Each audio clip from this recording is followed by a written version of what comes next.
Hey everyone, welcome back to my channel. If you're new, HJ, welcome to my channel. And let's talk Doctor Who. So this video hopefully is going to be out on New Year's Eve, and I do apologise for not uploading this video sooner. I'm not going to lie, just haven't been well. The last couple of days I've just been feeling really sore, dizzy, my vertigo hit me like a ton of bricks and I felt like I was going to be sick. That rhymes, hey. So I have just watched it literally like an hour ago. So I thought, while it's still fresh in my mind, let's talk about it. If you want to stay and have a discussion, then please do remember to like, subscribe. Let's talk. So I do have it up on my computer behind me, just so I can remember people's names, because I'm very bad at remembering actors' names. I can remember character names very well. Actors' names, no go. So this Christmas special was Joy to the World, and it was written by Stephen Moffat. The moth is back, people. This is the pitch that got him this job. You know, just about every hotel room you've been in there's a locked door. And I was like, true, when I was a kid there was always a door, and I would pull the handle and be like, Mum, Dad, where's this going? They're like, I don't know. But why are they locked? They've been hiding it from us all this time. And there's a time hotel on the other side. So the Doctor ends up in this hotel. He comes out the TARDIS in his jammies, holding a cup, holding 2 cups. And I literally said that. I went, why has he got 2 cups? And then Trev goes, why have you got 2 cups? And I'm like, me and Trev. Trev is the hotel concierge, and he is played by Joel Fry. Now, I've never seen Joel Fry in anything, I'm not gonna lie. I'm not a comedy type of person, unless it's like a very dark comedy thing, like Inside Number 9, if you've ever seen that. I like that type of dark comedy. But he gave me a David Walliams vibe, but I don't know why. His voice just sounds the same in his sort of mannerisms. He just gave like off a David Walliams vibe. I did like his character. So the Doctor takes Trev along with him for a wee while because he sees something very odd. This man comes in, has a suitcase attached to his wrist. It's very strange. He goes into the bar, and all of a sudden, the handcuff comes off his wrist and goes onto the barman, and it switches him. And then the guy that originally had the case disintegrates. And you're like, what is this thing? And where are they going? Are they dying? And then all of a sudden, poor Trev, his hand gets attached to it, but it's looking for a specific point in time in one of the rooms to take it to. And all these doors are not right. Like, it's not far back enough. It's not far back enough. No. The Doctor decides he's going to get a ham and cheese toastie and a pumpkin spice latte and pretend to be room service to gain access to the doors. So he goes through all these doors. There's one on a train. There's one in what looks like the Arctic, like back in like the Second World War, and he's just like, do you want a ham and cheese toastie and a pumpkin spice latte? And all of a sudden we meet Joy, who is played by, I am going to get her name so wrong, Nicola Coughlan. I cannot say her name. I am very sorry. I've heard it said in so many interviews, but you guys, this is where most people are going to hate me, and I have never seen one hair of Bridgerton. It's just not my thing. And I know a lot of people now are going to be like, unsubscribe, she's never seen Bridgerton. We meet Joy, and she's spending Christmas alone in a hotel. And then the case is passed to the Silurian manager, who I was looking at his face, and I'm going, I know your face. I know your face. I know your voice. I know your face. It's Jonathan Aris, who, if you guys remember, was Anderson in Sherlock, and he was in Good Omens. And I was looking at his face going, I know that face. I know that Silurian face, even though it's covered in green paint. He ends up going into Joy's room, and the Doctor ends up following him with a pumpkin spice latte and ham and cheese toastie. And boom. Oh dear Lord. So then Joy gets it stuck to her wrist, and poor Anita, the woman who runs this hotel, just comes in and is just like, okay, this is normal. Poor Joy is like roped into this. It's attached to her wrist, and they open it, and there's something called a starseed in it, and they want to use it as an energy source. So the further back they can put it, the bigger it'll grow and the bigger it'll get. Poor Joy is just stuck to this suitcase, and the Doctor's trying to get it off. And then all of a sudden, his future self comes in with the code to help Joy, to stop this thing from detonating her to bits. And then he leaves the Doctor stuck in that hotel for a whole year. You can't go back in the TARDIS again. You create a paradox. So he's got to go around the long way around. And so he and Anita, who runs the hotel, they grow a bond because he has to stay there. So he asks us, does she need any jobs doing? So he becomes a bit of the hotel handyman while staying in that room. And as usual, they always give the Doctor at Christmas specials a little human moment of where he connects with someone and grows a bond. And there's all these little hints of things. And I love that when time was passing for the Doctor, you see all of it change, like going from Easter to summer to Halloween, and it just makes you realise like how much time has gone past really quick, which is what happens in real life. Time just goes like this and you go, where's it gone? But I love seeing them bond and playing games like Twister, and then him making the microwave bigger on the inside, her card turning blue. I love the little Easter eggy droppy bits of little hints of past Moffat sort of things. It's really cute. Like when he was telling her, no, seriously, you can't look at them, don't blink. Like, throwback to his first ever episode, Blink. Just how human the Doctor really is, given the fact that he's always like, I'm always alone, I'm always a Time Lord, I'm always this and that. And we lost a lot of that in Nshuti's season, which was nice. It was refreshing to just see the Doctor accept the fact that he is alone, and sometimes that just has to happen. People have lives, he can't keep his companions all the time. And thankfully he didn't lose Ruby.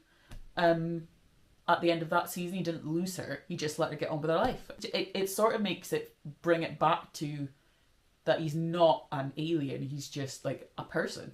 I think that everyone thinks of when they meet him. It's like, oh, he's just this alien that can take me everywhere and blah blah blah. And it's like, no, he's deep down, deep rooted. He is just a human being in a way. After a year has passed, bless him, he leaves Anita and manages to get the code, comes back in, takes Joy out, and now he's got to try and get the case off her wrist. And to do this, he tries to disconnect the link between the case and Joy's brain.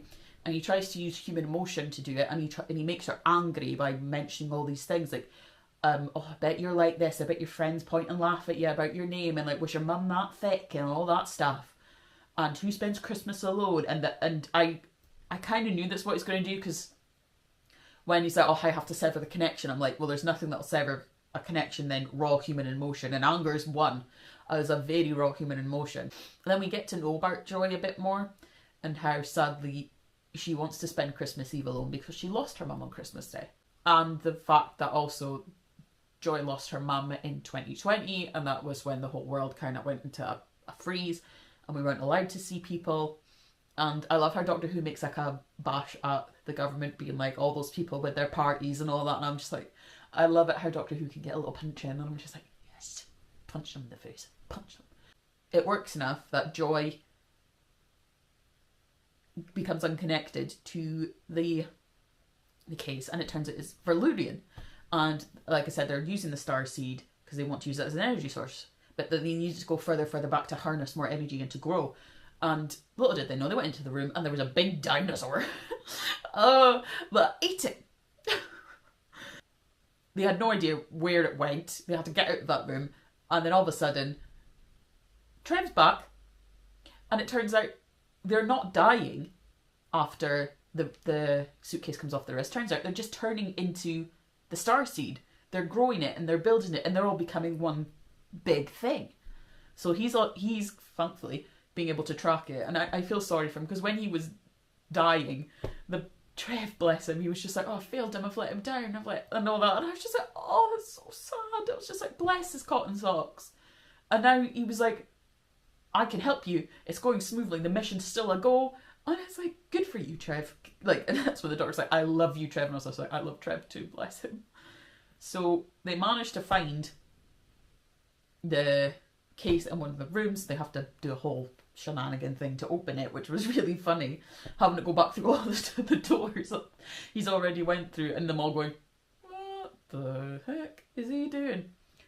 And as he opens it, Joy finds it and realises she knows what she needs to do. And when the Doctor finds her, the star seed is inside of her, and she's doing what she knows she's meant to do. It's meant to save the world, and her name is proof of that. She brings joy. And they're all connected, and they'll all be seen by everyone, everywhere. And again, I'm not going to lie, I didn't cry at this.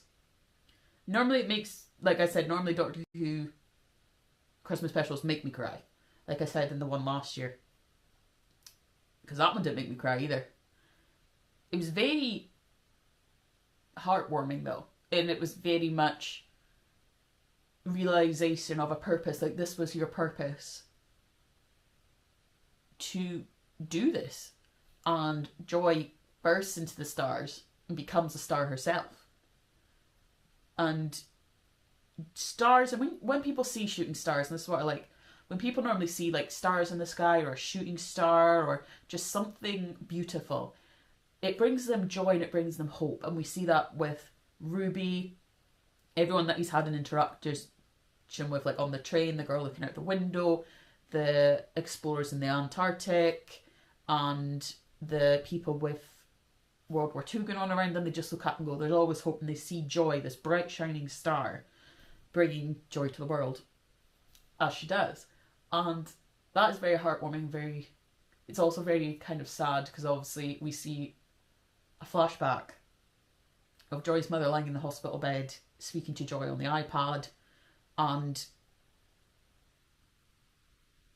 all of a sudden, when she has to say goodbye on the iPad, she puts it down, she looks out, and there's Joy, because it happens so far back, it's spread out throughout the universe and throughout time, and Joy was actually there to bring her mother to her.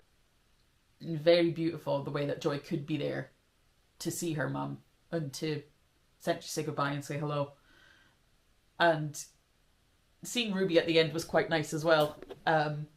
Just for a wee minute. And oh my gosh, I can't believe that. And then at the end, when the doctor looks up and he goes, of course, joy to the world and all that, and then he leaves. She's the star of Bethlehem that leads the wise men and everyone to the baby Jesus. What? I hadn't seen any spoilers online for this episode. I had seen a bit of mixed reviews. I would say it was about, like, most of them were like 80% really positive about it, which is nice to see, because I generally love the Doctor Who Christmas specials. I used to love watching them every single year. Again, this one I didn't get too emotional, like I didn't like blub like a baby. I got a bit teary like in the eyes, but I didn't like sob like I normally would. But the message is still there of family, friends, being together at Christmas, the joy that you feel, hope. It's just a whole classic Christmas episode, really, for me. I love how Doctor Who's still going and is still like a moment for families to pause, watch together, and just feel close. Like, that's what I love about Doctor Who. I did love this episode. I think I would probably give it like an 8 out of 10. I hope we do get to see Anita again in the Time Hotel again, because the Doctor managed to get her a job there, which was really sweet of him. And like Old Lang Syne. I think every Whovian now will, when they hear that song at New Year's, will be like, oh my god, and like, because their friendship was so good. Like, she could be a really good companion. She is so brilliant and funny, and the fact when he said that, oh, people must say that to you all the time, how brilliant and that you are and how lucky they are to have you, and she goes, oh no, just the once. And that's heartbreaking and sad in a way, but now she's got a friend in the Doctor, and who better to have a friend than the Doctor? Don't tell me none of yous are going to try and open any locked doors in a hotel room anymore. So what did you guys think of Joy to the World? Let me know in the comments down below. And I will see you guys in the new year. Have a lovely 2025, everyone.